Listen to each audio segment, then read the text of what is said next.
Shalom teman-teman Facebook, login lagi di Facebook What's on Your Mind. Seorang yang nanti atau dipilih untuk memimpin umat Tuhan. Standar utamanya bukan hebat, tetapi standar utamanya adalah rohaninya. Sebab seorang yang memiliki rohani yang baik, maka dia akan menjadi panutan yang baik.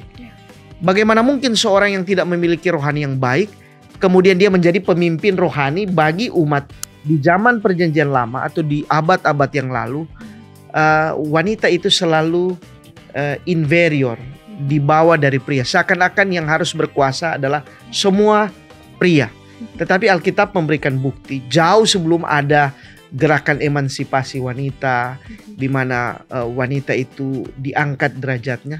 Alkitab dari dulu sudah seperti itu. Jadi Alkitab itu sangat-sangat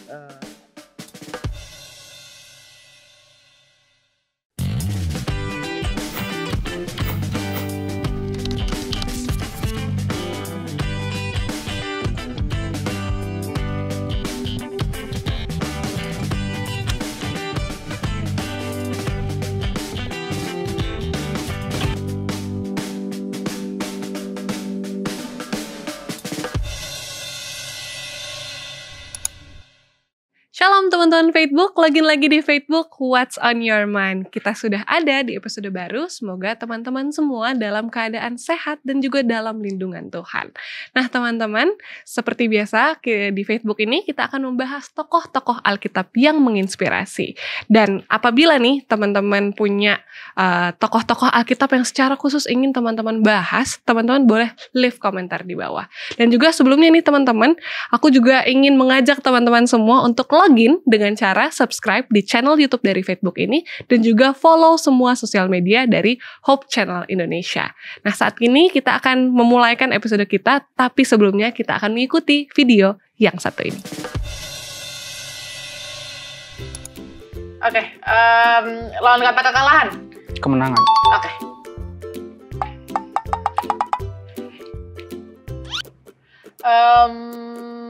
Atasan. Seorang atasan. Pemimpin. Ya. Hukum. Kalau kita di pengadilan ada siapa? Hakim. Ya. Kalau ada laki-laki, ada Perempuan. ya.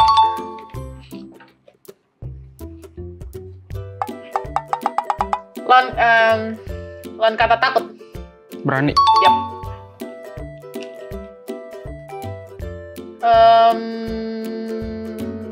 Yang ada di Alkitab banyak. Perjanjian. Ini tokoh, dia mengabarkan firman, mengabarkan pekabaran Tuhan, dan ini bukan nama orang, tapi ini profesi. Ada. Nabi. Ya. Oke.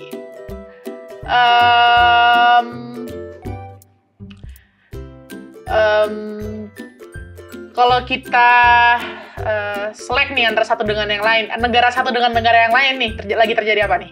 Peperangan. Ya.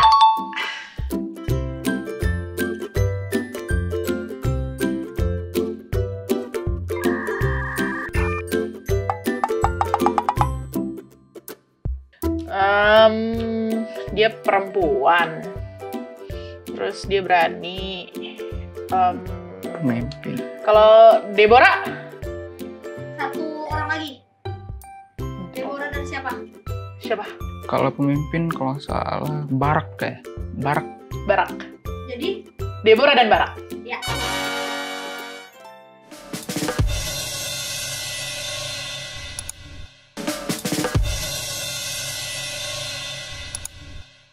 Login lagi di Facebook What's on Your Mind. Nah teman-teman, kita sudah ikuti ya video yang sebelumnya. Seharusnya nih teman-teman Facebook semua sudah tahu siapa yang akan kita bahas di episode kali ini.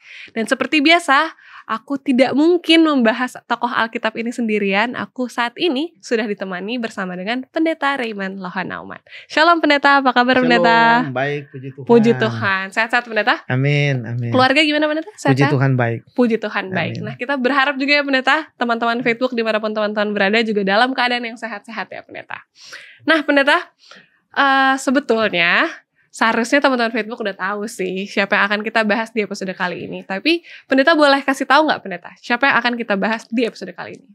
Kali ini kita akan membahas sekaligus 2 orang. Oh, oke. Tetapi dalam satu peristiwa Mhm. dan peranan yang sama. Mhm. Yaitu Deborah dan Barak. Deborah dan Barak. Ya.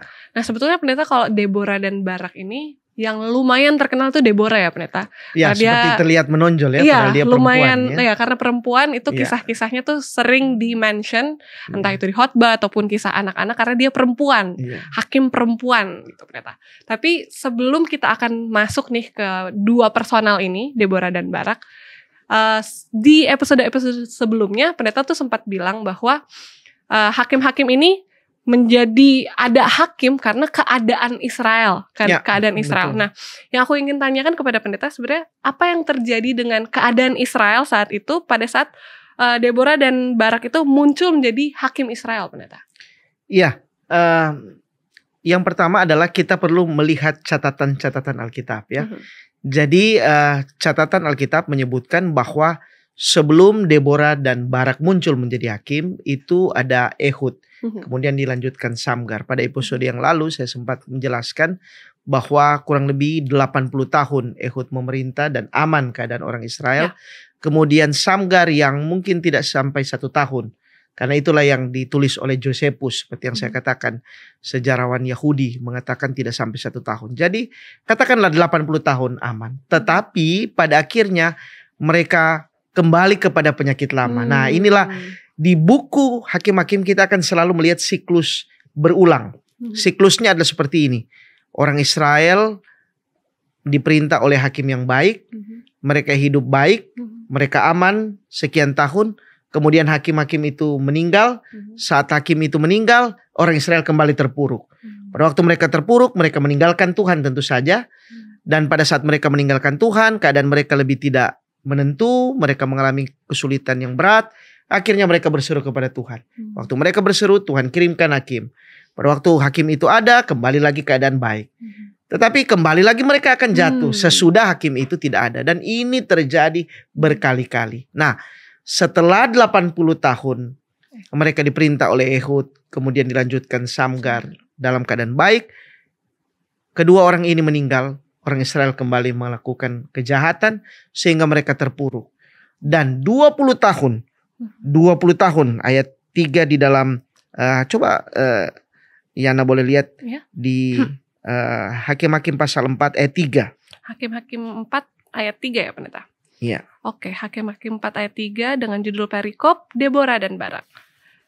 Ayat 3, lalu orang Israel berseru kepada Tuhan sebab Sisera mempunyai 900 kereta besi dan 20 tahun lamanya ia menindas orang Israel dengan keras. Bayangkan ya, 20 tahun ini bukan waktu yang singkat. Ya. 20 tahun. Tapi kenapa sampai 20 tahun? Tentu saja itu bukan kita yang harus jawab. Kita harus tanya kepada orang Israel. Ya. Kenapa harus 20 tahun? Kenapanya tidak 1 tahun saja? Kenapa tidak 5 tahun saja kemudian datang kepada Tuhan? Kenapa harus 20 tahun? Ya, kita tidak bisa menjawab karena orang Israel yang melakukannya. Tetapi jika itu terjadi pada kita, maka kita belajar dari kasus ini. Bahwa meninggalkan Tuhan semakin lama, itu akan semakin membuat kita menderita. Ya. Dan itu yang terjadi dan pernah dialami oleh orang Israel. Sampai akhirnya mereka sadar, mereka pun berseru kepada Tuhan.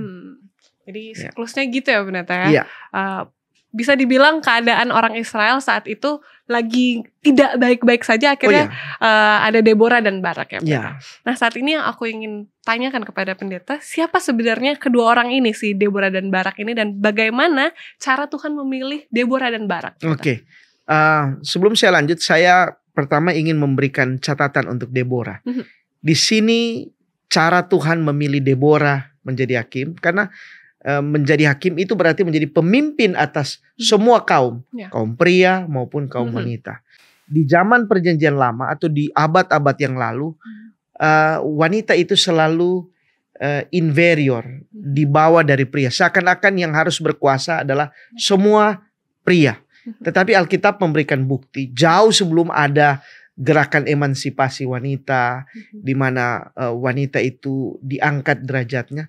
Alkitab dari dulu sudah seperti itu. Jadi Alkitab itu sangat-sangat sesuai dengan zaman. Kitalah yang ketinggalan zaman, ya. Oke. Nah, sekarang Tuhan datang kepada Deborah terlebih dahulu, karena ayat 4 katakan bahwa Tuhan datang kepada Deborah seorang nabiah, dan kemudian dia minta untuk memerintah di sana. Deborah sendiri berasal dari suku Efraim. Kemudian akhirnya dia ajak Barak untuk bersama-sama. Barak berasal dari suku Naftali. Jadi perpaduan dua suku, Efraim dan Naftali. Kemudian seperti yang saya katakan tadi di ayat 4, Tuhan datang terlebih dulu kepada Deborah. Saya tertarik dengan arti nama karena ada hal yang menarik dari setiap nama, ya. Deborah ini arti namanya adalah tawon atau lebah. Sementara Barak artinya kilat atau halilintar. Tapi dalam kisah ini menariknya adalah tawon atau lebah itu berkuasa atas halilintar. Jadi halilintar lah yang takut pada tawon. Ya. Kalau kita hanya lihat sepintas, ya. Karena terlihat nyali Deborah justru yang lebih berani daripada Barak yang notabene seorang pria. Saya kira itu yang mungkin saya berikan pendahuluan mengenai latar belakang dua orang ini. Latar belakang dari Deborah dan juga Barak, ya, ternyata. Jadi ternyata kisah tentang Deborah dan Barak ini, mereka yang pertama yang pendeta udah kasih tahu adalah mereka ada ketika Israel tidak baik-baik saja. Setelah 20 tahun mereka tersiksa dan akhirnya mereka berseru kepada Tuhan, akhirnya ada Deborah dan Barak. Dan suatu nama yang menarik juga, ya, pendeta, dari Deborah artinya tawon atau lebah, dan Barak artinya kilat atau halilintar. Jadi ini lumayan menarik juga, pendeta. Nah, tapi kenapa, pendeta, seakan-akan terlihat Barak takut sehingga Tuhan datang terlebih dahulu kepada Deborah, pendeta? Oke. Saya coba mencari catatan dari komentator Alkitab. Ada satu komentar yang terdapat dalam Seventh Day Adventist Bible Commentary volume 2 halaman 330. Dia jelaskan bahwa sebenarnya dalam hal ini bukan Barak takut, ya. Tapi justru dia lebih menyerahkan sepenuhnya segala sesuatu kepada tuntunan ilahi. Kenapa? Karena seperti yang kita baca di ayat 4 tadi, di dalam buku Hakim-Hakim pasal 4, Deborah ini adalah seorang nabiah. Jadi biasanya nabiah itu adalah juru kabar atau orang yang sering berkomunikasi dengan Tuhan, atau Tuhan sering menyampaikan gagasan atau keinginannya bagi umatnya melalui seorang nabi atau nabiah, ya. Jadi Deborah lah nampaknya yang mendapatkan petunjuk langsung dari Tuhan, sehingga Barak dalam hal ini tidak gegabah bertindak. Nah, ada kalimat bagus yang di dalam buku Seventh Day Adventist Bible Commentary volume 2 itu, di halaman 330, dia bilang begini. The need today is for men who will obey the divine voice as Barak did. Jadi keperluan dunia hari ini orang-orang adalah mematuhi suara ilahi seperti yang dilakukan oleh Barak. Nah, ini penting. Saya mau tanya, apakah kita pernah rasa ada bisikan Tuhan dalam setiap keputusan penting? Jangan terlalu besar. Mungkin ketika kita memilih pasangan, ketika kita memilih pekerjaan, kita memilih sahabat atau apa saja. Apakah pernah terasa Tuhan katakan jangan, dan atau Tuhan katakan oh boleh lakukan ini. Nah, ini hanya bisa terjadi kalau kita mempunyai hubungan dengan Tuhan. Kalau tidak, maka hidup ini seperti jalan begitu saja. Tidak ada yang drive, tidak ada yang menuntun kita. Dan ini penting, sebab kalau kita berjalan sendiri, Tuhan berkata, Yesus berkata di dalam Yohanes 15 ayat 5, di luar aku kamu tidak dapat berbuat apa-apa.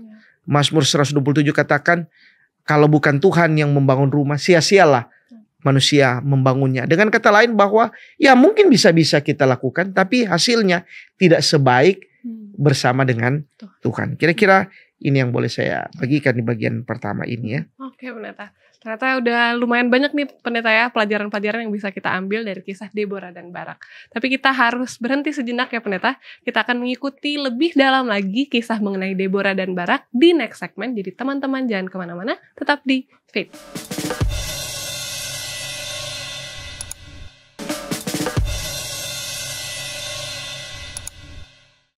Login lagi di Facebook What's on Your Mind. Nah pendeta, sebelumnya tadi kita sudah tahu arti nama dari Deborah dan Barak. Dan juga pendeta sempat ceritakan bahwa Tuhan memilih Deborah duluan, bukan Barak. Pendeta. Nah yang menjadi pertanyaan menarik adalah pendeta, mengapa Allah memilih Deborah, seorang wanita bukan pria yang lain nih pendeta?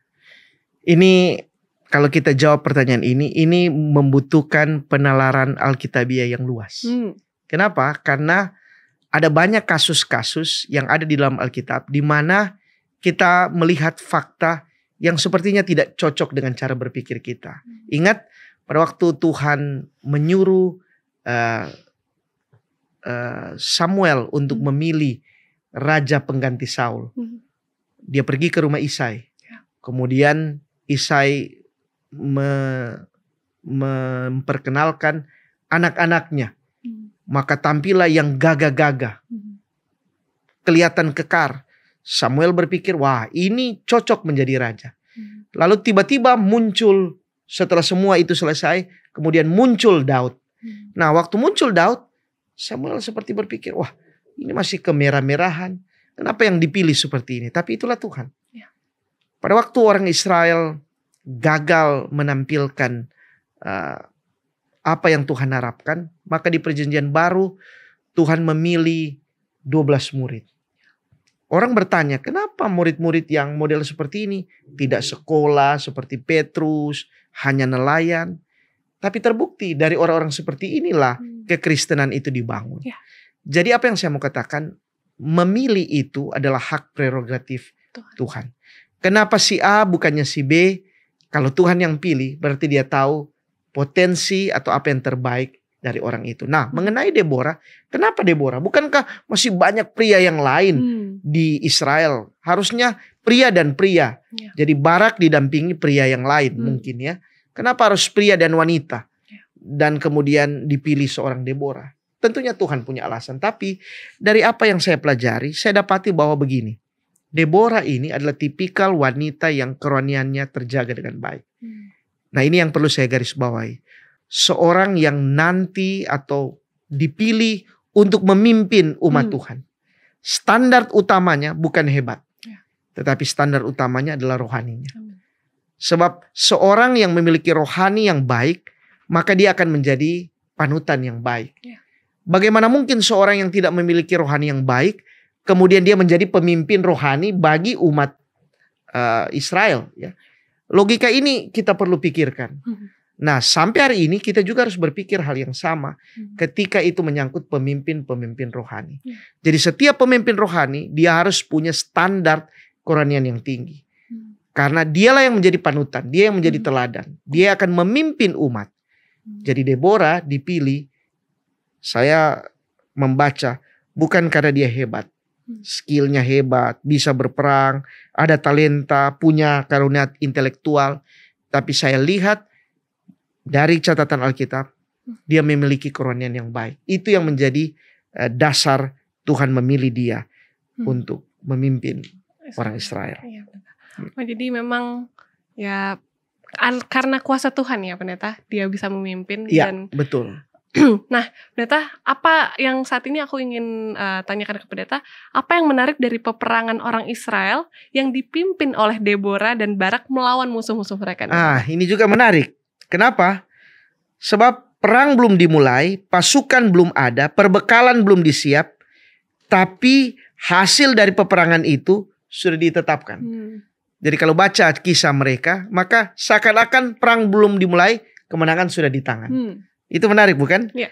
Nah coba perhatikan kata-kata Barak di ayatnya yang ke-6 dan 7. Barangkali Yana boleh baca. Hakim-Hakim 4 ya pendeta? Ya, 4. Hakim-Hakim 4 ayat 6 dan 7. Ia menyuruh memanggil Barak bin Abinoam dari Kedesi di daerah Naftali, lalu berkata kepadanya, Bukankah Tuhan Allah Israel memerintahkan demikian? Majulah, bergeraklah menuju Gunung Tabor dengan membawa 10.000 orang Bani Naftali dan Bani Zebulun bersama-sama dengan engkau. Lalu lanjut ayat 7. Ayat 7. Dan aku akan menggerakkan Sisera, panglima tentara Yabin, dengan kereta-keretanya dan pasukan-pasukannya menuju engkau ke sungai Kison. Dan aku akan menyerahkan dia ke dalam tanganmu. Menarik bukan? Jadi Tuhan seakan-akan suruh, oke, maju, bawa pasukan. Nanti saya akan atur lawanmu itu akan maju juga. Jadi waktu mereka maju, mereka akan saya serahkan kepadamu. Menarik bukan? Ya. Ini belum perang. Perang ini belum terjadi. Tetapi Tuhan sudah atur skenarionya akan seperti itu. Yang hebat Deborah atau Barak atau Tuhan. Tuhan. Pasukan itu hanya sekedar untuk ikut dalam peperangan. Tetapi peperangan itu sudah ada catatan bahwa Tuhan yang akan berperang melawan mereka. Nah, di skenario dan penutup dari cerita itu juga sudah ada. Padahal perang belum dimulai. Jadi apa yang saya mau katakan di sini adalah bahwa sesungguhnya dalam kehidupan kita kurang lebih seperti itu. Bagaimana Yana nanti sudah ada skenarionya. Hanya apakah kita mau ikut skenarionya Tuhan atau tidak. Ingat dalam semua kisah dalam Alkitab maupun kisah kehidupan kita, kita bukan sutradara. Kita hanyalah pemeran. Pemeran itu biasanya hanya mengikuti apa yang sutradara atur. Kalau seandainya sutradara atur lalu kemudian dia tidak lakukan, ceritanya akan berbeda. Jadi tugas dari sutradara adalah mengarahkan seluruh yang terlibat di dalam film atau di dalam jalan cerita alurnya untuk mengikuti alur cerita. Nah, terkadang kita berbeda. Kita hanya pemeran, tapi kita seakan-akan mau menjadi seakan-akan sutradara. Kita atur sini, kita atur ini. Pada waktu Tuhan mungkin berbisik kepada Yana, mungkin ini yang cocok menjadi pendampingmu. Tapi Yana lihat, enggak bukan gaya saya, bukan bukan tipe saya, kurang lebih begitu. Tetapi Tuhan bilang ini yang terbaik. Jadi perlu kita pikirkan di sini, menjalankan skenario Tuhan. Dalam cerita ini skenario sudah diatur. Kamu harus begini, maju, nanti dia akan begini. Tuhan yang atur. Dan nanti hasilnya akan begini. Tuhan atur. Ya. Jadi pendeta sebetulnya berbeda dengan takdir ya pendeta.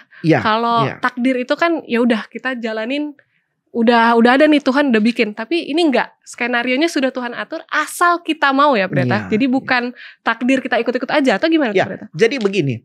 Kita harus mengerti dulu siapa Tuhan dan apa yang Dia inginkan kepada kita. Yeremia pasal 29 katakan rancangan Tuhan adalah rancangan damai sejahtera. Dia bukan memberikan kecelakaan, tapi hari depan yang baik. Lalu kemudian Roma 8 ayat 28 ayat sering saya bagikan. Allah turut bekerja dalam segala sesuatu untuk mendatangkan kebaikan. Jadi dalam hidup ini memang itu bukan takdir. Tetapi Tuhan yang Maha tahu itu tahu mana yang terbaik untuk kita. Jadi kalau begitu, apa yang harus kita lakukan? Yang kita lakukan adalah berserah dan berjalan di jalan Tuhan. Selama kita berjalan di dalam jalan Tuhan, Tuhan akan mengatur yang terbaik untuk kita. Selama kita jalan di jalan yang kita pikir terbaik, maka tidak ada garansi di sana. Resiko tanggung sendiri, kurang lebih begitu ya. Jadi di sini Tuhan itu bekerja dengan cara ajaib. Ya, itu yang boleh saya katakan mungkin ya. Jadi mungkin skenario Tuhan, balik lagi pendeta, itu satu hal yang luar biasa. Skenario Tuhan udah yang terbaik, tapi kadang kita suka pilih jalan sendiri yang terbaik. Betul. Tapi ternyata bukan seperti Tuhan, itu. dalam hal ini juga Tuhan tidak pernah memaksa. Dia tidak pernah menekan harus ya begini. Terserah. Kalau kamu ikut ini ya ini, tapi kalau enggak ya terserah kamu. Resiko tanggung sendiri. Betul. Pilihan ada di tangan kita ya. Nah, luar biasa, ternyata udah ada lagi nih pelajaran-pelajaran yang bisa kita aplikasikan dalam kehidupan kita. Saya mau garis bawahi mengenai takdir. Kalau takdir itu adalah sesuatu di mana mau tidak mau kita akan seperti itu. Kita pun menyimpang tetap akan ke situ. Itu yang disebut dengan takdir. Jadi kita melakukan kesalahan, tetap kita akan balik ke situ. Seperti tidak ada konsekuensi dari pilihan yang kita lakukan. Tetapi hidup ini bukan takdir. Hidup ini adalah pilihan yang harus kita jalani. Apa yang terjadi adalah konsekuensi dari pilihan yang kita lakukan. Jadi jangan katakan, wah ini sudah takdirnya saya jadi susah. Ya, betul. Tidak. Itu karena pilihan yang kita lakukan. Mhm. Sehingga kita mengalami kesulitan. Hmm. Itu yang harus saya garis bawahi supaya kita mengerti apa yang dimaksud dengan takdir Iya, betul. dan apa yang dimaksud dengan jalan Tuhan. Iya, betul. Pendeta. Oke. Jadi balik lagi ya Pendeta, pilihan ada di tangan Iya, kita. betul. Nah, saat ini kita sudah makin banyak nih Pendeta yang kita bahas mengenai Deborah dan Barak, dan ternyata banyak hal-hal yang bisa kita aplikasikan dalam kehidupan kita. Nah, kita akan kembali membahas tentang Deborah dan Barak di next segment. Jadi teman-teman jangan kemana-mana, tetap di Facebook.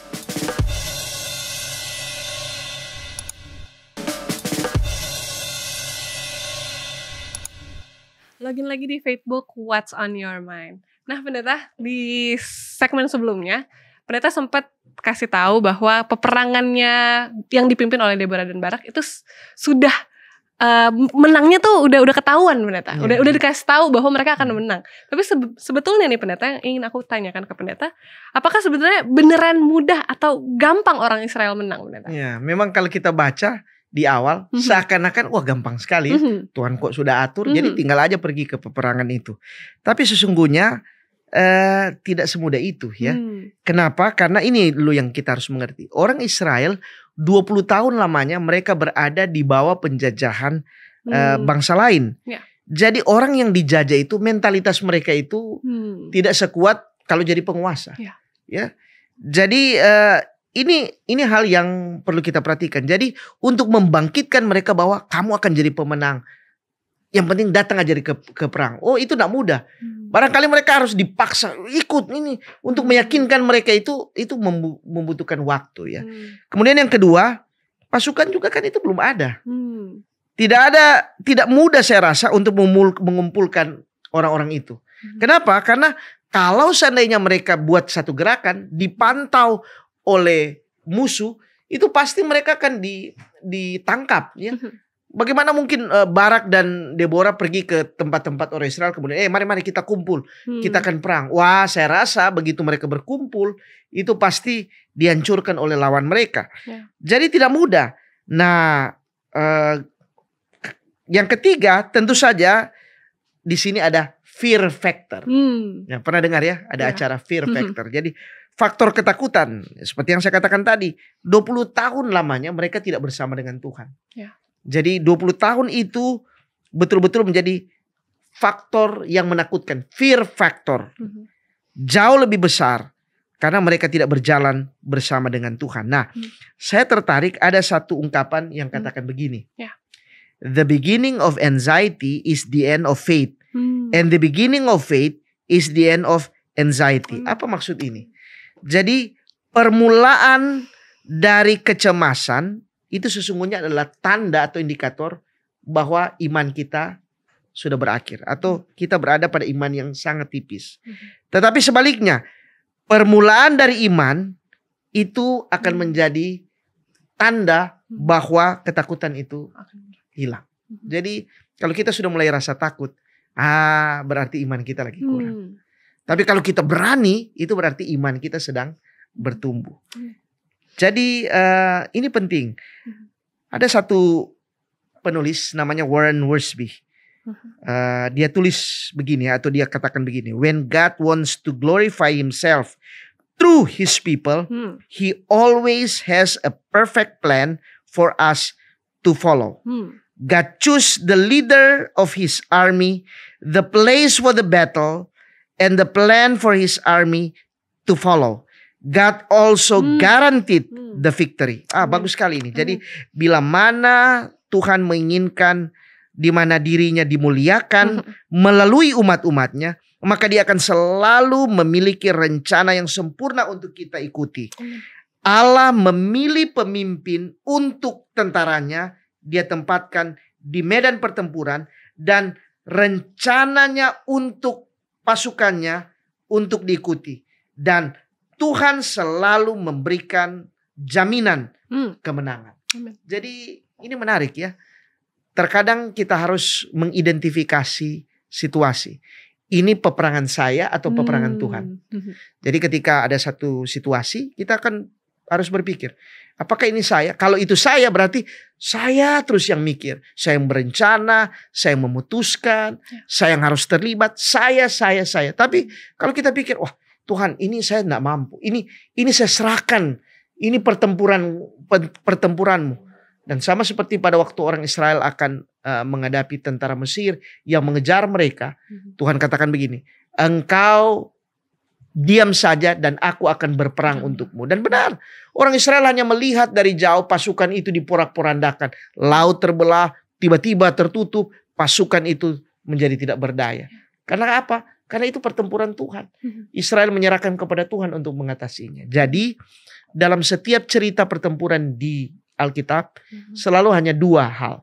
Itu pertempurannya orang Israel atau pertempurannya Tuhan.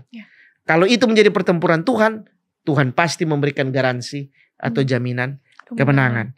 Nah, ada kalimat yang menarik yang diucapkan Deborah dan Barak kepada Barak ya. Pada waktu Barak menuju ke medan pertempuran. Dia bilang begini. Ayat 14. Coba baca ya, Hakim 4 ayat 14 aku bacakan.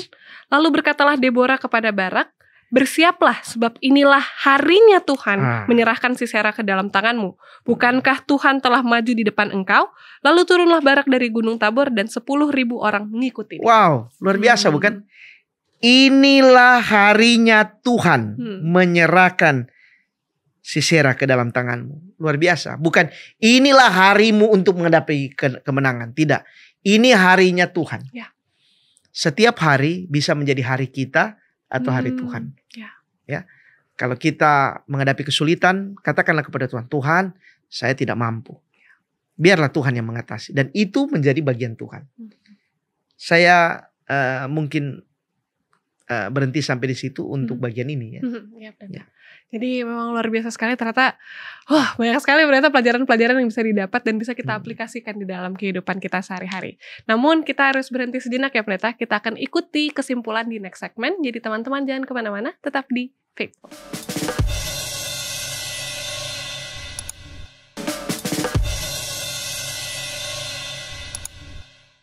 Lagi-lagi di Facebook, What's on your mind? Tidak terasa nih Pendeta, kita sudah di akhir episode nih Pendeta. Pendeta boleh berikan kesimpulan dan pelajaran sederhana dari kisah Deborah dan Barak ini Pendeta. Baik, saya teringat ada lagu yang cukup populer ya, lagu Kristen ya. Lagu itu seperti ini. Hari ini harinya Tuhan, harinya Tuhan. Mari kita bersukacita, bersukaria. Nah, pelajaran yang kita baru saja pelajari adalah bahwa pertempuran yang dijalani oleh Deborah dan Barak, mereka sebut itu pertempurannya Tuhan. Dan waktu di mana mereka bertempur, mereka yakini itu adalah harinya Tuhan. Dengan kata lain bahwa mereka hanyalah aktor yang menjalankan skenario dari Tuhan. Jadi apapun yang mereka lakukan itu Tuhan yang atur. Kalau sudah seperti itu, maka kita lebih gampang, lebih tenang dan lebih aman. Kenapa? Karena kita tahu kok kalau dengan Tuhan tidak ada yang buruk. Ya. Apakah Tuhan yang kita sembah itu adalah Tuhan yang senang menciptakan kesusahan? Sementara Nahum pasal 1 ayat 7 katakan Allah itu baik.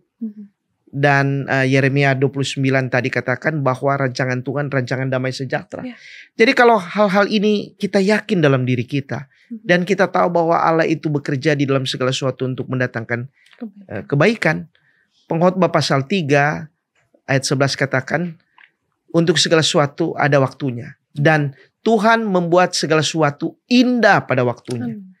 Nah, kalau indah pada waktunya, apakah mungkin keindahan itu terasa menjadi kesusahan bagi kita? Barangkali begini, yang harus kita mengerti adalah segala sesuatu itu ada alur. Pada waktu kita datang kembali kepada kisah Yusuf yang pernah kita bahas ya. Yusuf itu keindahannya kalau kita cermati keseluruhan Bukan pada saat dia akhirnya menjadi penguasa di Mesir. Memang tentu saja itu menyenangkan. Tetapi keindahan dari kisah hidup Yusuf adalah ketika dia mengalami jatuh bangun. Dia berada di rumah ayahnya senang. Tiba-tiba dia ditaruh di dalam sumur. Dia dijual oleh saudara-saudaranya. Kemudian dia diangkat.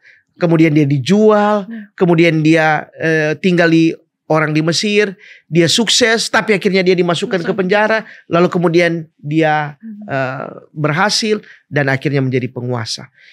Jatuh bangun ini adalah warna kehidupan.